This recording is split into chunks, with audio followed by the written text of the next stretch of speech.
ሳይጸልይ የሚያድር ሳይጸልይ የሚውል ሰው ሌሊቱን ማመር ያሳደርኩት እኔው ቀኑን የሚያመጣው እኔው ነኝ ማለት ነው።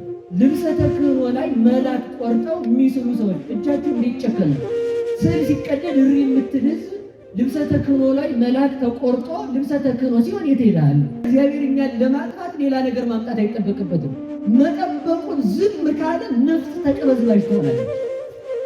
ብዙ ጊዜ ወላችሁ ተቅበዝባዥ ስንሆን ቆመን ማሰብ አለብን። በልተን አልጠግም ካል ምን ብሆን ነው ማለት ጠጥተን በዚያ ነገር ሰላም ማግኘት ካቃተን ምን ሆኜ ነው? አግብቶ ሰው በዚያ መርጋት ካቃተው ምን ሆኜ ነው ማለት አለብን። በሁሉ ላይ ሰላም የምናውቀው ሰላማዊ እግዚአብሔር ሲለየን ስለሆነ የማያሳድር ሰው ደህና አደር ካላሉኝ ብሎ ይከፋል። ተመልከቱ። እንደ እግዚአብሔር ያለማ ማን አለ? በኃጢአታችንም ጊዜ የንስሐ በር የሚከፍትልን ስንመለስም በደሙ አጥቦ ልጆቹ የሚያደርገን እግዚአብሔር የተመሰገነ ይሁን። ወደ ውጭ ሀገር ፕሮሰስ ለመጀመር ገብተህ ከቀበሌ መታወቂያ አውጥተህ የልደት ካርድ አሰርተህ ሰግደህ ደላላ አግኝተህ አሻራ ደምክን ሰጥተህ ፎቶ የአይን አሻራ የእጅ አሻራ ሰጥተህ ከዚያ በኋላ ደግሞ እንደው መቼ ነው የምገባው ብለህ የኮቲ ከፍለህ ካልተፈቀደ አይ ሪጀክት አድርገናል ካሉ ደግሞ 7 ብር ልክፈል ታዝረክርከ ነው የምትገባው ማለት ነው። እናውቃቸዋለን። የእግዚአብሔርን መንግስት ለመስራት ምን ያህል መታደል ነው እኮ። እጇ የማትጨብጥ ልጅ ሐና ኢያቄም ስትል ያደረጉት ዓለምን ጎትታ መንግስተ ሰማያት የምታስገባ ልጅ አድርጎ ሰጣቸው ነው። እግዚአብሔር የሚለምነን ሊሰጠን ሲል ነው። እግዚአብሔር የሚተኛው እንድንቀሰቅሰው ብሎ ነው። ለዚህ እኮ ነው ያረምም ከመዘይሰም ያጎነድ ከመዘይሁም። ተመልከቱ፣ እንደማይሰማ ዝም ይላል፣ እንደማያይ ተመልከቱ ዝም ይላል፣ እንደማይሰጥ ይዘገያል።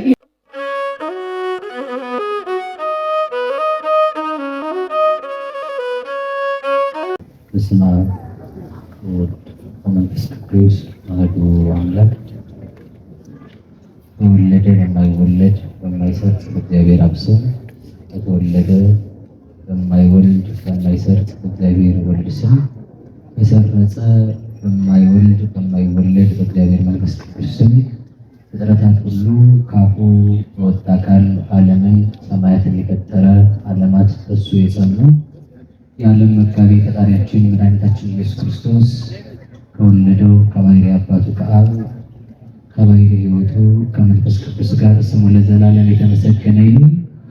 እግዚአብሔርን የወለደችልን የሕይወታችን መሶብ ከሞት ወደ ሕይወት ከርኩሰት ወደ ቅድስና ከጨለማ ወደ ብርሃን ከሲኦል ወደ ገነት ከአሳር ወደ ክብር የወጣንባት ሥላሴን ያየንባት ዓይናችን ንጽሕተ ንጹሐን ቅድስተ ቅዱሳን ድንግል ማርያም ለስም አጠራሯ ክብርና ምስጋና ይድረሰው። አሜን ይባላል መሰለኝ አይደል? እሺ ካላችሁ ልትወ ጻድቃን ሰማዕታት ደናግል መነኮሳት እንደየክብርና እንደየሞገሳቸው ክብርና ምስጋና ይድረሳቸው። ሁሉም አስቀደም ክቡር መምህራችን መላከ ሰላም በኢትዮጵያ ኦርቶዶክስ ተዋሕዶ ቤተክርስቲያን በባህር ዳር ሀገረ ስብከት ክቡር መምህራችን መላከ ሰላም ኤፍሬም ሙሉዓለም የሀገረ ስብከታችን ዋና ስራ አስኪያጅ፣ ክቡር መምህራችን መላከ ብርሃን ፍስሐ ጥላሁን የሀገረ ስብከቱ ዋና ጸሐፊ፣ ክቡር መምህራችን መላከ ምሕረት መምህር ግሩም አለነ የሰሜን ጎጃም ሀገረ ስብከት የስብከተ ወንጌል ዋና ኃላፊ፣ ክቡር መምህራችን መላከ ሰላም የኔታ ዘላለም አለምኔ የደብረ ፀሐይ ልደታ ቤተክርስቲያን ዋና አስተዳዳሪ፣ ክቡራን ሊቃውንተ ቤተክርስቲያን የቋቋም የድጓ የዜማ መምህራን፣ ስማችሁን ያልጠራችሁ ሰባክያነ ወንጌል ሁላችሁም፣ የየአድባራት የገዳማት አስተዳዳሪዎች በእግዚአብሔር ፍጹም ሰላም ከእናንተ በመጀመር የቅድስት ቤተክርስቲያን ልጆች ምዕመናን ሁላችሁም ሴቶችም ወንዶችም አንድ አምላክ በሚሆን በአብ በወልድ በመንፈስ ቅዱስ ስም እንደምን ዋላችሁ? እንደምን ዋላችሁ? ዛጋ ያሉት አይሉ ማለት ነው። እስኪ እንደምን ዋላችሁ? እግዚአብሔር ይመስገን ያስባላችሁ። እግዚአብሔር ይመስገን። ከኔ በፊት ለነበሩ ለክቡር መምህራችን ለሊቀ ሊቃውንት እንዳሰማኮነ መላክ ቃለ ሕይወት ያሰማልን። ክቡራን አባቶቼ ሃይማኖታችሁ የጸና ጸሎታችሁ ግዳጅን የሚፈጽም ምግባራችሁ የጸና ጸሎታችሁና በረከታችሁ ረድኤታችሁ አግዞኝ እንዳስተምር የእግዚአብሔርን ፈቃድ የእናንተም የጸሎት እርዳታ እንዳይለየኝ የእግዚአብሔር መልካም ፈቃድ ይሁን። የምንማማርበት የትምህርታችን ርዕስ የሚሆነው ዕፀ ሕይወት ይእቲ ለእንተ ይተአመንዋ ለሚያምኑባት የሕይወት ዛፍ ናት በሚል እንማማራለን። እስኪ በሉ ለሚያምኑባት በሉ የሕይወት ዛፍ ናት። ምን ለሚሉባት አይሰማም? በደንብ ያዙ። ምን ለሚልባት ነው የሕይወት ዛፍ የምትሆነው? እዚያው መጽሐፍ ቅዱሱ ቃል በቃል ያስቀመጠው እሱ ነው። ዕፀ ሕይወት ይእቲ ለእንተ ይተአመንዋ ለሚያምንባት ሁሉ የሕይወት ዛፍ ናት። ለእንተ ይትመረኮዝዋ ለሚመረኮዛት ሁሉ የሕይወት ዛፍ ናት ብሎ በሁለቱም ይናገራል። ይህንን የምናገኘው ሁላችሁም እንደምታውቁት መጽሐፈ ምሳሌ ምዕራፍ 3 ቁጥር 18 ላይ ነው። ከዚህ ቃል ተነስተን የተወሰነ ትርጓሜያት የምናምንባት ማናት፣ የሚያምኑባት እነማን ናቸው፣ የሚመረኮዙባት ማናት የሚለውን ሐሳብ ነው የምናየው እና ይህንን መጽሐፈ ምሳሌን የተናገረው ሰሎሞን ይባላል። ማን ይባላል? ሰሎሞን በሉ እንጂ ሰሎሞን። በነገራችሁ ላይ የሀገር ቋንቋ ብቻ ሳይሆን የሚታወቅበት ብዙ አይነት አነጋገር ሰሎሞን አይባልም። እሺ ሰሎሞን ነው የሚባለው። ለምን መሰላችሁ? አንደኛ ፊደላት ትርጓሜያት ስላላቸው ነው። አሁን እግዚአብሔር የሚለው ጽሑፍ ሲጻፍ በአይኑ አ ነው የሚጻፈው፣ በአልፋው አ ነው እና በእናንተ ምን እንደሚባል አላውቅም። በማንኛው ነው የሚጻፈው? እግዚአብሔር የሚለው መጀመሪያ የሚጻፈው የመጀመሪያው ፊደል መካከል ላይ ያለው ፊደል በማን ነው? አንኳና አይኑ አታውቁም መሰለህ? ዜሮ አ እና ዜሮ በየትኛው ነው የሚጻፈው? አቤት በአልፋው አ በአይኑ አይጻፍ። እግዚአብሔር የሚለው ጽሑፍ እስከ መጨረሻው ድረስ ሲጻፍ አይጻፍም በአይኑ አ። ለምንድን ነው ያለውን ሲናገር የመጀመሪያ ፊደልም አ ነበር። በነገራችን ላይ መጽሐፍ ቅዱስ የሚጠቅሱልን ሰዎች አማርኛና ግዕዝ ፊደል ለይተው ያውቁ። ሲጀመርም ፊደል የምታውቁ ሰዎች ፊጃችሁ ነው። ፊደል አማርኛ ፊደል የምታውቁ ያውጡቻችሁ አማርኛ ፊደል የምታውቁ ላስነሳየው ሁላችሁንም እንዳላስነሳችሁ አማርኛ ነው አይደለም? አማርኛ ነው አይደለም? እንደናንተ እንቁላል ነበር መስጠት ማለት ነው። አማርኛ አይደለም። አማርኛ ፊደሉ የተወሰኑ ናቸው ያሉት። ቋንቋውን እንዳለ ወስዶ ለአማርኛነት ተጠቅሞት ነው አማርኛ የሚባለው ቋንቋ ማለት ነው እንጂ አማርኛ ፊደል ማን ነው ቢባል ጨ፣ ጀ፣ ቸ፣ ኘ፣ ሀ እንደዚህ አይነቶቹ ናቸው። ሌላው ግዕዝ ፊደል የሰማችሁ ነው። ሀ ወይንም አ ምን ፊደል ነው? የግዕዝ ፊደል ነው። ስለዚህ የግዕዝ ፊደል ከሆነ ደግሞ እያንዳንዱ ፊደላት 22 ናቸው ፊደሎቹ። 22ቱ ፊደል ሁሉ ተተርጉሞ እመቤታችንን የሚመስለው ማንን ነው የሚመስለው? በምን ነገር እንጂ ማርያምን ይመስላል። 22ቱ ፊደል ሙሉ ሲተረጎም የፊደል አቀራረጻችን በመጀመሪያ አ ነበረ። ሊቃውንት አደላለው ሃን አድርገውታል። አሁን ላይ ያን በምስጢር አስተካክለው ፊደል ቀራጭ ወይንም ደግሞ ፊደልን ከምስጢር ጋር ሃይማኖትን ከምስጢር ጋር አሰናስለው ሲናገሩ፣ በነገራችሁ ላይ አንድ ነገር ልንገራችሁ። በዚህ ዘመን ቤተክርስቲያንን ውክ ያደረገ አንድ ነገር አለ።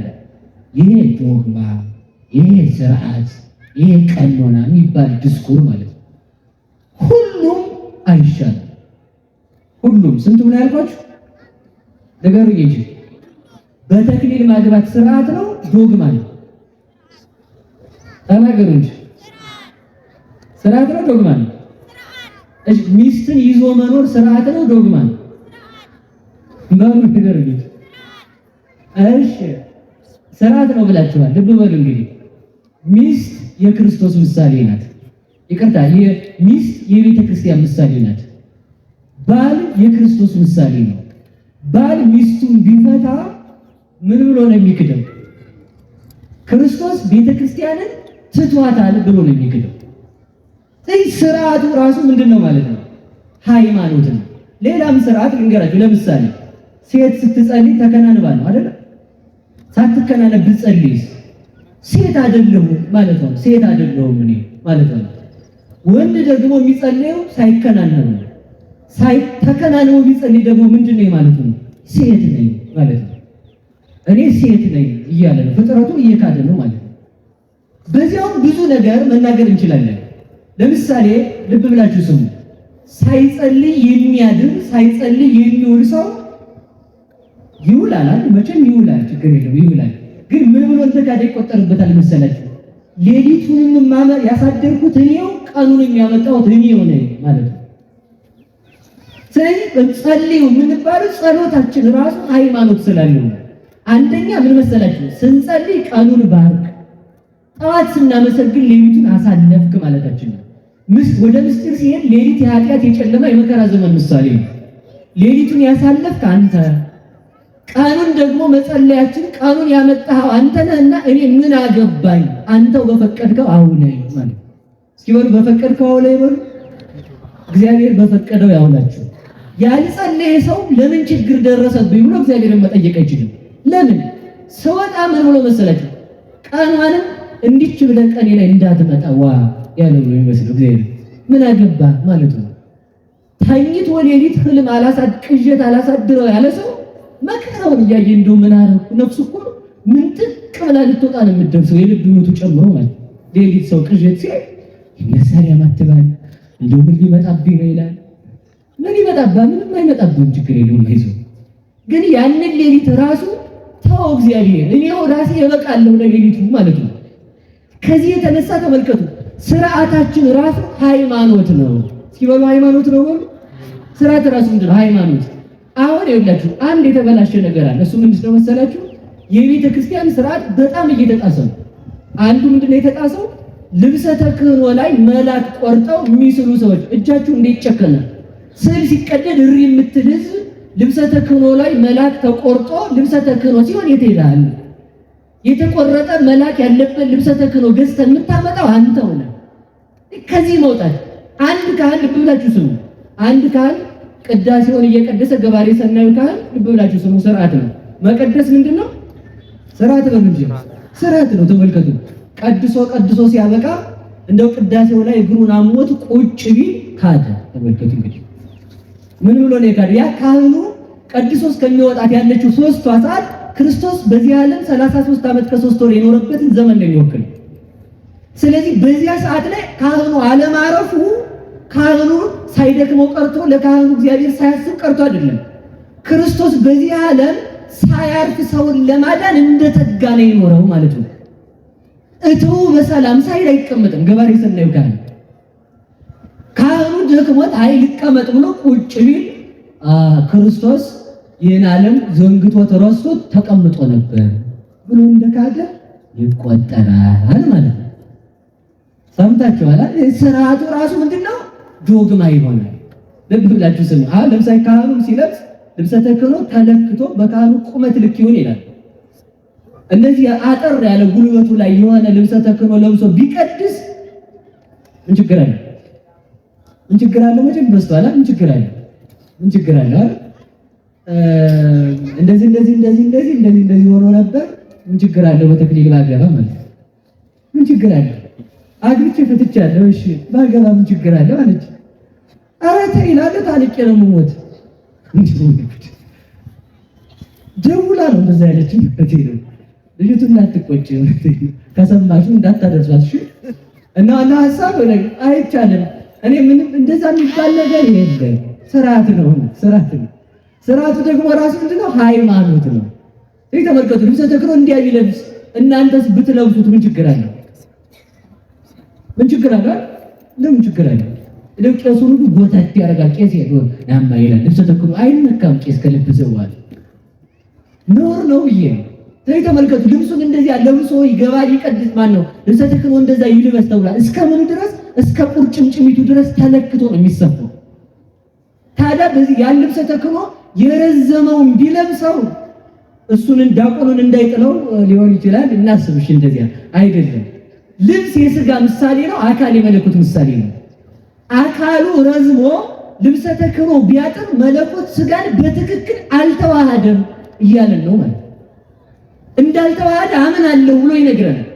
ስርዓቱ ራሱ ሃይማኖት ነው። ልብሱ ቢረዝም መለኮት አጥሮ ሥጋን በምላት አልተዋሃደውም ብሎ እንደካደ ይቆጠራል ተብሎ ተነግሯል። ስርዓታችን ሃይማኖት ነው። ሲበሉ ስርዓታችን ነው ሃይማኖት ነው። ኃጢአት የሚሰራ ሰውም እግዚአብሔርን እንደካደ ሊቆጠርበት ይችላል። ለዚህ ነው ቅዱስ ዳዊት ምን አለ? ጌታ ሆይ አንተን በማየት ዓይኖቼ ደከሙ ይላል። ሲበሉ አንተን በማየት በሉ ምኖቼ ደከሙ። ምን ማለት መሰላችሁ? አንተን በማየት ዓይኖቼ ደከሙ። አንድ ሰዶምን ባጠፋበት መዓት አሁን ካሁን አጠፋህ ብዬ ማለት ነው። ሰው ኃጢአት ሰርቶ አልመለስ ካለ አንደኛ ምን ሰራ መሰላችሁ? እግዚአብሔር ኃጢአቴን አያውቀውም ማለት ነው። አያውቀውም። ምን ያመጣል? እንኳን እግዚአብሔር እንደው ተመልከቱ፣ ፖሊስ ይቀለድበታል። በዚህ ዘመን ራሱ ይቀለዳል ወይ ነው? አሁን ትናገራላችሁ። ፖሊስ በጥፊ ቢማታ ልጅሽን ይዞ ቢሄድ እሪ ነው እንጂ ከቻልሽ እንግዲህ ምን ታደርጊያለሽ? ምንም አይደረግም። እግዚአብሔር ግን ኃጢአት ስንሰራ ግን እግዚአብሔር ፈራጅ ነው። እንደውም ተመልከቱ ሊቃውንቱ ምንድን ነው የሚሉት? ደረቅ ሴትና ኃጢአተኛ ሰው ተመሳሳይ ናቸው ይላሉ። ምንና ምንድን በሉ እንጂ በሉ በደንብ እናንተ ሸጋ ናችሁ፣ ረጠብ ያላችሁ ሳትሆኑ አትቀሩም። እንደዚህ ለዘብ ያላችሁ ማለት ነው። ደረቅ ሴት የምትባለው ምንድን ናት? የተነገራትን ሁሉ አምስት አድርጋ የምትመልስ ማለት ነው። ወንዶ ሱሪውን ስትታጠቀው አንተ ደግሞ ወንዶ ሰው መሳይ ኪንካ ዝም ብለሽ ብላት ያሳያል የምትል ማለት ነው። እኔ ምላስ ይቺ ምላስ ተናግራ ጥርስ ነው አሉ ታስረግፈው ማለት ነው። ወይ አቅም የለ እዛ ጊዜ ደርግሞ ይጥላል ማለት ነው። ተመልከቱ፣ ንዴት መጥፎ ነው። ንዴትን የምታበርድ ሴት ናት ብልህ ሴት የምትባል ዝም የምትል በዝምታ የምትገዛ ማለት አይደለችም። በጣም ያጣነው ነገር ሁሉ ለአምስት ደቂቃ ለአንድ ሰከንድ ዝም ብለን ንዴታችን ይበርዳል። ለአምስት ሰከንድ ማለት ነው። ሰው ቤቱን የሚፈታው ለአንድ ደቂቃ መታገስ አቅቶት እኮ ነው። ለአንድ ደቂቃ ተመልከቱ። ለአንድ ደቂቃ ዝም ቢላት ምን ነክቶ ነበር ይላል ሰው። ተመልከቱ። እኔ ሁላችሁ ሰው ምንም እንደው ሰውን ለማናደድ መሳደብ ሳይሆን ደግሞ እንግዲህ አርጉታል እንደዛ ማለት ነው። እና ምንድነው ልተው መሰል እንዳታረጉት እንደዛ ማለት ነው። እሺ ልመልሳችሁ። ስለዚህ ምንድነው በአጭር ቃል እየነገርኳችሁ ያለሁት ስርዓቱ ራሱ ምን ይሆናል ማለት ነው? ሲገለበጥ ሲታይ ዶግማ ይሆናል። ስለዚህ ተመልከቱ፣ አይሻሻልም። ስርዓታችን እምነት ነው። ስለዚህ ወደ ነገር ልመልሳችሁና ቅዱስ ዳዊት ምንድነው ያለ? ሰዶምንና ገሞራን ባጠፋበት ጥፋት ታጠፋኝ ይሆን ብዬ አሁን ካሁን አንተን በማየት ወሃልቃ ዘመኔ በንባዜ እንባ በማፍሰስ ዘመን ያለቀ ብሎ ይናገራል። ለምን? እግዚአብሔር ቻይ ነው። ሰዶምን ተመልከቱ። ዘንበለ እሳት አንደደ ወዘንበለ ማይ አብረደ ይላሉ ሊቃውንቱ። እሳትን ያለ እሳት ፈጠረ፣ ውሃን ያለ ውሃ ፈጠረ። አንድም ተመልከቱ መላእክትን በሰማይ ፈጠረ፣ ከመሬት ደግሞ ደቂቀ አዳምን አስገኘ። ወደ ነገር ልመልሳችሁ። እሳትን ያለ እሳት ፈጠረ ማለት ሰባ ሰዶምን ተመልከቱ ያለ ውሃ በእሳት አጠፋ። ሰባ ትካትን ያለ እሳት በውሃ ቀቀላቸው ማለት ነው። እግዚአብሔር መሳሪያው እጁ ላይ ነው ያለው። እግዚአብሔር እሳት ማዝነብ አይጠበቅበትም እኮ እኛን ለማጥፋት ይጠበቅበታል። ምን ይላል? ምን ሽመላ ይቆርጣል አሉ ሰውዬው። እና እግዚአብሔር እኛን ለማጥፋት ሌላ ነገር ማምጣት አይጠበቅበትም። መጠበቁን ዝም ካለ ነፍስ ተቀበዝባዥ ትሆናለች። ብዙ ጊዜ ወላጅ ተቀበዝባዥ ስንሆን ቆመን ማሰብ አለብን። በልተን አልጠግን ካል ምን ብሆን ነው ማለት፣ ጠጥተን በዚያ ነገር ሰላም ማግኘት ካቃተን ምን ሆኜ ነው፣ አግብቶ ሰው በዚያ መርጋት ካቃተው ምን ሆኜ ነው ማለት አለብን። በሁሉ ላይ ሰላም የምናጣው ሰላማዊ እግዚአብሔር ሲለየን ስለሆነ መድኃኔዓለም ከሁላችን ጋር ይሁንልን። ሰሎሞን ማለት መስተፋቅር ማለት ነው። ይሄ ነገር ችግር ነው አለ። መስተፋቅር አላልኩም። እሺ እሱ እናንተ የምታስቡትን አላልኩም። አደራችሁ ሌላ ሰሎሞን ማለት መስተፋቅር ማለት የሚወደድ ማለት ነው ማለት ነው። የሚወደድ ነው በሉ እንጂ። እሺ እንደዚያ የተባለው ለምንድን ነው ሲባል ቅዱስ ዳዊት ከእግዚአብሔር ጋር ተጣልቶ በታረቀበት ዘመን ተወልዷልና። ማን በታረቀበት ዘመን? ቅዱስ ዳዊት ከእግዚአብሔር ጋር ሲታረቅ የልጁን ስም ምን ብሎ አወጣለት? ከእግዚአብሔር ጋር ታረቅኩ ለማለት ፍቅር የሚል ስም ሰጠው። የሚወደድ የሚል ስም ሰጠው። ስለዚህ ይኸውላችሁ ለሰሎሞን ስሙን ዳዊት ያወጣለት በዚህ የተነሳ ነው። ከእግዚአብሔር ጋር የታረቀበት ዘመን ስለሆነ። እኛስ ከእግዚአብሔር ጋር የታረቅንበት ዘመን አለ ወይስ የተጣላንበት ዘመን? ከእግዚአብሔር ጋር ታርቀናል አልታረቅንም? ንገሩኝ እንጂ። ሊቃውንቱ ምን ይላሉ መሰላችሁ?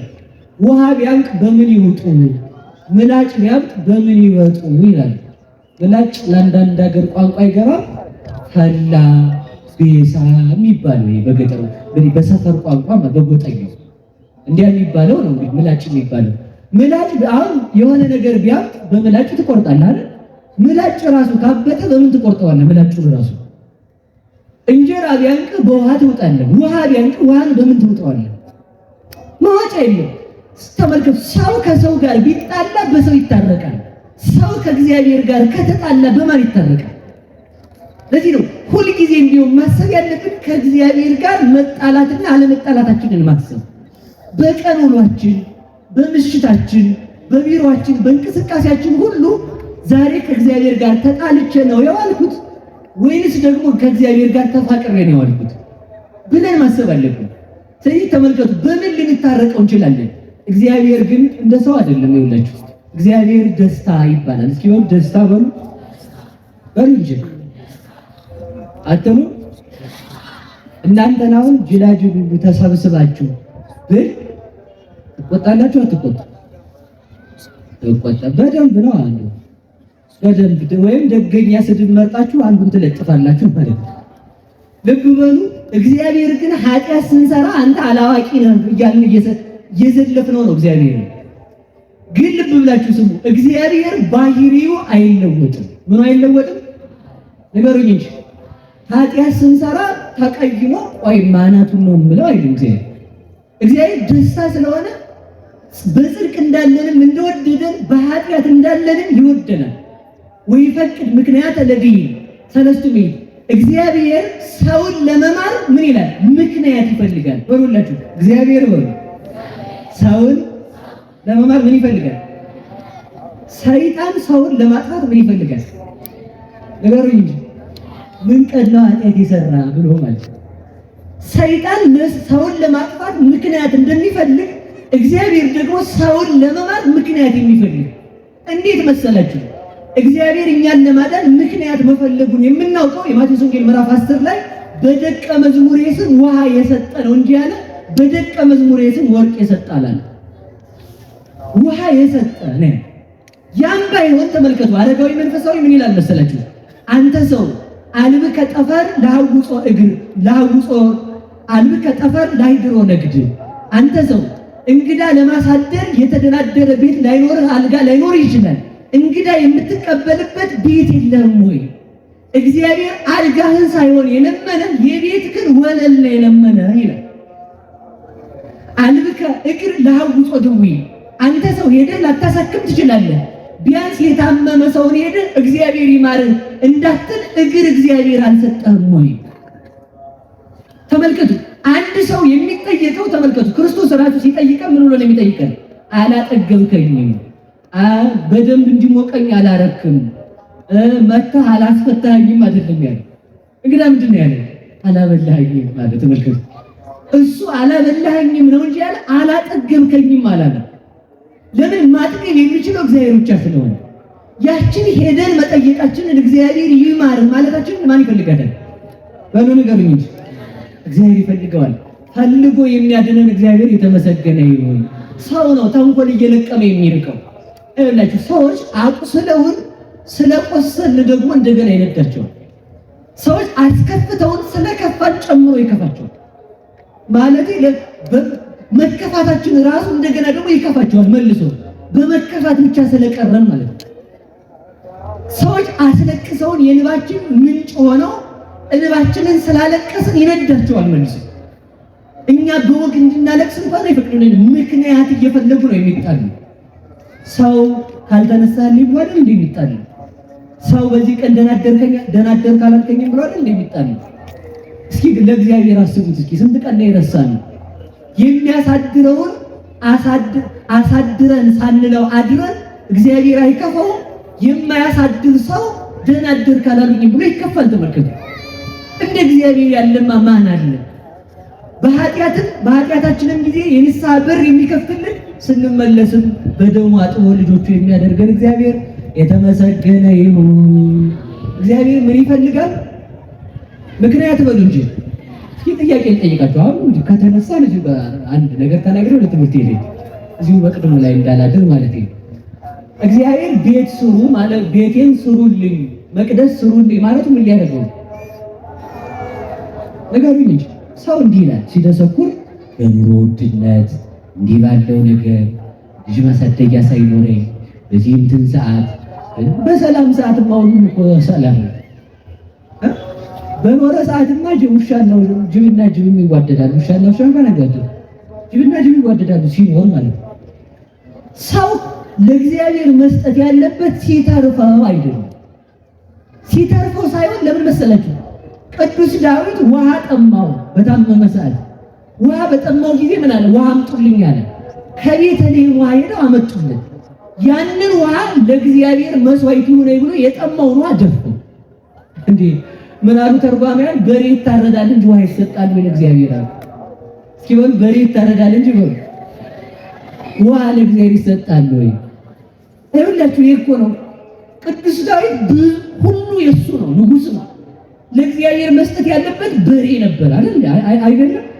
እንደዚያ ነው የሚሰጠው። እሱ ግን ምን ሰጠው? ውሃ ሰጠው። በዚያ ሰዓት ያስፈለገው ውሃ ነው። እሱ ደግሞ ያንን የሚያስፈልገው የሱን ፍላጎት ቆርጦ ላንተ መስዋዕት ይሁን ብሎ ሰጠው። ለዚህ እኔ ከዚህ ውሃ አልጠጣም። ለምን? እግዚአብሔር ትርፊን ሳይሆን የሚፈልገው ያለኝን ስሰጠው ያለውን ይሰጠኛል ማለት ነው። ቅዱስ ዳዊት ያለውን የሚያስፈልገው የውሃ ጥሙን ቆርጦ ለእግዚአብሔር ቢሰጥ እግዚአብሔር ደግሞ ሕይወትን ለዳዊት ሰጠው። ዳዊት የሚያስፈልገውን ሲሰጥ ለእግዚአብሔር፣ እግዚአብሔር ደግሞ ዳዊት የሚፈልገውን እግዚአብሔር ሰጠው። እግዚአብሔር ለሁላችሁም የምትፈልጉትን ይስጣችሁ። ከዚህ አሁን ምንድነው ልትነግረን የፈለገው? እንዲህ የምታከበሰብሰው ልትሉኝ እግዚአብሔር። እሺ ቆይ ጥያቄ ልጠይቃችሁ። ቤተ መቅደስ የምንሰራለት ምን ሊያደርግ ነው? አሁን እግዚአብሔር እዚህ ውስጥ አለ ቁጭ ብሎ እዚህ ወንበር አስቀምጦ አለ። እግዚአብሔር እዚህ ውስጥ አለ? እኔ የለም እውነቴን ግን አለ እግዚአብሔር። ሌላ እንዳትሉ ብዬ ነው ማለቴ። እግዚአብሔር ሰማይ ሁሉ ዓለም ሁሉ በእጁ ተይዞ ዶሮ የወላችሁ እንቁላልን ጥላ በእንቁላል ውስጥ መኖራችን እንቁላልን በሆዷ ይዛ በያዘችው በሆዷ እንቁላል ውስጥ መኖራችን። እግዚአብሔር ግን ዓለምን ይዞ በያዘው ዓለም የሚኖር እግዚአብሔር። ዓለም እግዚአብሔር ነው እንጂ ለእግዚአብሔር ዓለም የለውም። ዓለሙ ሥላሴ ነው። ዓለም ሥላሴ ዛልክሙ ዓለም እንዳለ ደራሲ ነው። ለዚህ ዓለሙ ሥላሴ ከሆነ ሥላሴ መጥቶ ተወስኖ የሚቀመጥ አይደለም። ቤተ መቅደስ እንግዳለን ስሩልኝ አለ ዘጸአት 5 ላይ አድርበት ዘንድ ቤተ መቅደስን ስሩልኝ ይላል። እስኪ በሉ አድርበት ዘንድ በሉ ምንን ስሩልኝ አለ ቤተ መቅደስ። ለምን እንሰራለን? ወርቁ ያንተ አይደል? በእሳት አሰራውን ከፈለግ ደመናውን ግድግዳ አታረገው፣ መባረቅትን የቤተ ክርስቲያን ሻሻት ያታረጋቸው። አምፖል ከምናበራ ፀሐይን የፈጠርክነ ፀሐይን አምፖል አታረጋትም። ከዋክብትን የአካባቢ የቤተ መቅደሱ ፈርጥ አታረጋቸው። በአድማስና በናጌብ ዓለምን ይወሰንክ የቤተ መቅደሱን አጥር በአለት በጽኑ አለት ባልማት በሰምፔር ለምን አታጥረውም ብለን ስንጠይቀው ተመልከቱ። አድርበት ዘንድ በመካከላችሁ ስሩልኝ ያለው እግዚአብሔር ምንድነው? ለምንድነው እንደዛ ያለው? ሁሉ የሱ ሆኖ ከተባለ ከኛ የሆነውን ነገር እግዚአብሔር ስለሚፈልግ ነው። ሲሆን ከኛ የሆነውን ነገር ሆነ ማን ይፈልገዋል? የመጨረሻ ነገር ልንገራችሁ። የመጨረሻ አሁን ይሄን ጥሩ አድርጋችሁ ሰርታችኋል። ልደታም ተሰርታለች። ለእግዚአብሔር ይበቃዋል ነገር በደንብ አድርጋችሁ። ከዚህ በላይ አቅማችን ስለማይችል ነው እንጂ በእንቁ ነበር የምንሰራለን። ሌላ ተመርጦ ማለት ነው። እንዴ እናንተ ሞኝ ናችሁ መሰለኝ። አታዩም? እዚያ በእንትን ባለስልጣናት ያሉበት አካባቢ እንዴት እንደሚጠበቅ አላያችሁ? እንዴት ምን አይነት መሳሪያ እንደያዙ ዞር በል ሰውዬ ተንቀሳቀስ፣ በእርግጫ የሚያፈነዱ ሰዎች ናቸው የሚጠብቁት ማለት ነው እዛ አካባቢ ነው። የእግዚአብሔርን ቤተ መንግስት ደግሞ ተመልከቱ። እኛ ንቀነው ካልሆነ ቤተ ክርስቲያን ባለመምጣታችን የሚፈረድበት ለዚህ ነው። ወደ ውጭ ሀገር ፕሮሰስ ለመጀመር ገብተህ ከቀበሌ መታወቂያ አውጥተህ የልደት ካርድ አሰርተህ ሰግደህ ደላላ አግኝተህ አሻራ ደምክን ሰጥተህ ፎቶ የአይን አሻራ የእጅ አሻራ ሰጥተህ ከዚያ በኋላ ደግሞ እንደው መቼ ነው የምገባው ብለህ የኮቲ ከፍለህ ካልተፈቀደ አይ ሪጀክት አድርገናል ካሉ ደግሞ 7 ብር ልክፈል ታዝረክርከህ ነው የምትገባው ማለት ነው። እናውቃቸዋለን። እነዚህ የእግዚአብሔርን መንግስት ለመስራት ምን ያህል መታደል ነው እኮ። ይህች ቤተ ክርስቲያን የእግዚአብሔር መንግስቱ ናት። በደሙ የመሰረታት ናት። እሱ በደሙ የሰራትን እናንተ ስሩ ማለቱ ምን ማለት ነው? እሱ በደሙ የመሰረታትን በደሙ የገዛትን እንታጥራያ በደሙ ተመልከቱ። በማይ ዘዊ ዘምገቡ አጥመቃ ከጎኑ በተገኘው ማይገቡ አጥመቃት ብሎ ቅዱስ ያሬድ እንደተናገረ ይህችን ቤተ ክርስቲያን ክርስቶስ በእንቁ በወርቅ በትልልቅ ነገር እንድንሰራለት ይፈልጋል ካላችሁ፣ አዎ መልሱ አዎ። እስኪ አዎ ወርጅ በደንብ እሺ፣ በደንብ ያዙልኝ። ሰው ቢወድ ምን ያበላል? አቦ እንደዛ ቢል ምን ያለብሳል? ልብስ፣ ሸጋ ልብስ። እንዲያ ቢል ምን ይገዛል? ጫማ። እንዲያ ቢል ምን ይገዛል? መኪና። እንዲያ ቢል ምን ይሰጣል? እንደዛ ሀብት ያልፋል። እግዚአብሔር ግን ከዚህ ሁሉ በላይ የሰጠን ምንድን ነው? ስጋውን ነው የሰጠን። ለዚህ ነው ሊቃውንቱ ምን ይላል? ክርስቶስ ለምን ሰው ሆነ ያለው ቅዱስ ኤፍሬም ሲናገር እንዲህ ይላል፣ ሰይጣንን ይዘልፈው ዘንድ ነው አለ። ይበሉ ሰይጣንን በሉ ምን ይለው ዘንድ። ምን ብሎ ዋሽቶ ነበር መሰላችሁ? ሰይጣን አዳም ዕፀ በለስን እግዚአብሔር ነፍጎ፣ ከዛ ምን አለ? እኔ ቅጠል ነው ምነፍቀው አንተ ቀጣፊ ለማለት እንኳንስ ቅጠል ስጋዬን ብሎ ምን ቸር ነኝ ብሎ ምን ሰጠልን? እንኳን ቅጠልን ልነፍቅ ስጋዬን የማልነፍቅ ቸር ነኝ ብሎ ስጋውን ሰጠን። አሁን ደግሞ እኛ ምናችንን እንድንሰጠው ይፈልጋል ካላችሁ፣ እኛ የምንወደውን ትልቁን ነገር እንድንሰጠው ይፈልጋል። ለምን? ያን ትልቁን ተቀብሎ ትልቅ ነገር ሊሰጠን ማለት ነው። እስኪ በሉ እግዚአብሔር በሉላችሁ። ሊሰጥ ሲል ይለምናል። እጂ ሕፃናታችንን ድንግል ማርያምን ለምኖ ተቀብሏታል። ለምኖ ተቀበለ። እኔ እውነቴን በጣም ነው የማዝነው ራሱ ሳስበው። እጇ የማትጨብጥ ልጅ ሐና ኢያቄም ስትያረጉት ዓለምን ጎትታ መንግስተ ሰማያት የምታስገባ ልጅ አድርጎ ሰጣቸው። ቀድሞ እኮ ሐና ነበረች እጇን ይዛ ነው በዚህ እያለች ይዛት የምትሄደው ማለት ነው። አሁን ግን ሐናን አዳም ሔዋንን መርታ ገነት የምታገባ ልጅ ሰጣቸው። እግዚአብሔር የሚለምነን ሊሰጠን ሲል ነው። እግዚአብሔር የሚተኛው እንድንቀሰቅሰው ብሎ ነው። ለዚህ እኮ ነው ያረምም ከመዘይሰም ያጎነድ ከመዘይሁም ተመልከቱ። እንደማይሰማ ዝም ይላል፣ እንደማያይ ተመልከቱ ዝም ይላል፣ እንደማይሰጥ ይዘገያል ይላል ተመልከቱ። እግዚአብሔር መርከብ ውስጥ የተኛው ለምንድን ነው? እስኪ መልሱልኝ። ወልድ ኢየሱስ ክርስቶስ መርከብ ውስጥ የተኛው ለምንድን ነው? ነገሩኝ እንጂ ቀስቅሱኝ ብሎ ነው የሚባለው። እስኪ በሉ ቀስቅሱኝ ብሎ በሉ። ጎበዝ ተንጫጫችሁ ነው ያላቸው ሐዋርያትን። ቀስቅሱኝ ማለቱ ነው። እግዚአብሔር ከኛ ምን ይፈልጋል ማለት ነው? ሞገዱ እየመጣ በነፋሱ እየነፈሰባቸው እያወቀ ነው እንደ መለኮቱ። እንደ ሰውነቱ ደግሞ አንቀላፋ። እንደ ሰውነቱ ለምን አንቀላፋ ካለ እኔን ቀስቅሱኝና ጸጥ አድርግልን ማይበሉን በሉ። ሐዋርያት ክርስቶስን አድነነ ከመይነሙት ሲሉት ተንሥአ ወገሠጾሙ ለነፋሳት ተመልከቱ።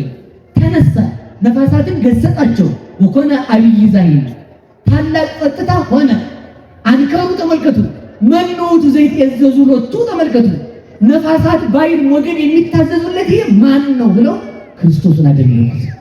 ስለዚህ ተመልከቱ ባለጸጋ ሆኖ ሳለ ይለምናል። ለምን? ሊሰጠን ሲል።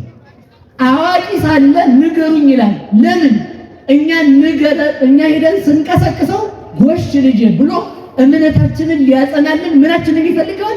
ፈቃዳችንን ማለት እያወቀ ይጠይቃል። እየሰማ ዝም ይላል። እግዚአብሔር እንደማይሰማ ማለት ነው። ስለዚህ ምንን ይፈልጋል ከተባለ የኛን ነገር ይፈልጋል። የማን ነገር? ስለዚህ የመጨረሻው ምንድነው ላችሁ የፈለኩት እንቁ እንኳን ብንሰጠው ምን ማለታችን ነው? ጌታ ሆይ ላንተ ይሄን ሰጠን ማለታችን። በሉ እስኪ በሞት ያፈሰው ጌታ ሆይ በሉ ላንተ ይሄን ሰጠን። ምናችሁን ሰጣችሁ? ምናችሁ? እኔ አሁን ሙልጭ አድርጋችሁ አምጣላችሁ እዋዛኝን ምት ሌላ ቀን እንድታስቡት። አሁን ስጦታ የሚባለው ብር ብቻ አይደለም። አሁን ሰው ምን ያደርጋል መሰላችሁ? ሱሪ ታይ ስትባል ሴቲቱ ይሄን ያህል ማካበድ ኧረ እባክሽ የምትወጂውን ነገር ለእግዚአብሔር ብለሽ ታይ ነው። ብትለብሽ ባትለብሽ መቋጠሪያ የጠበበው ብትመስይ ባትመስይ እግዚአብሔር ምን ታደርጊለታለሽ? ምንም። ያን ማክበራችን ግን አንተ የመረጥክልን ነው የሚያምርብን እለች እሱ ያዘዘንን ስናደርግ ምን ማለታችን መሰለህ? ላንተ ብለን ይሄን ተውን ማለታችን። እስኪ በሉ ላንተ ብለን በሉ ይሄን ተውን። ባልና ሚስት የሚጣሉት እንደማን ሲያስቡ ነው? ደረሳቸው ሲለቃቀሙ ነገር ይጣላሉ። ትዳር አንድ የሚሆነው እንደ እግዚአብሔር ለእግዚአብሔር ብዬ ተውኩት ደሞት። ይሄ ነገር እኮ በጣም ድንቅ እኮ ነው። ለማን ብሎ መተው? ለእግዚአብሔር ብሎ መተው። ለእግዚአብሔር ብሎ መብላት፣ ለእግዚአብሔር ብሎ እንግዲህ ችግር ሰው አያስቀምጥም። ሰው እካት ማድረግ ለምዷል። እንደዛ አይደለም። ቅዱስ ጳውሎስ ምን የበላም ለእግዚአብሔር በላ፣ ያልበላም ለእግዚአብሔር አልበላም።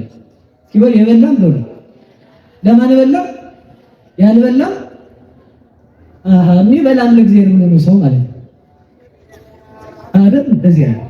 እንደዚህ አይደለም። እሺ እንደዚህ በፍጹም አይደለም።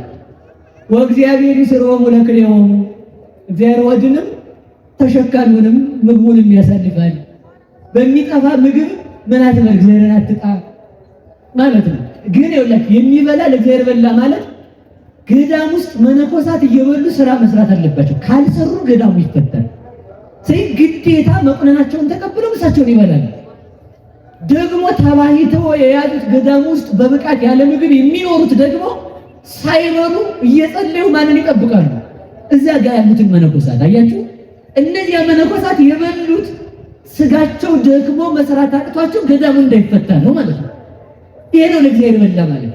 የጾመም ለእግዚአብሔር ጾመ ማለት እዛ ጋር ቆመው የሚጸልዩት ደግሞ ደቀ መዛሙርታቸውን ለመጠበቅና ለሀገር ምሕረት ለመለመን ነው። ተመልከቱ። ይሄ ነው የበላም ለእግዚአብሔር በላ ማለት። እግዚአብሔር ቤቱን እንድንሰራ ይፍቀድልን።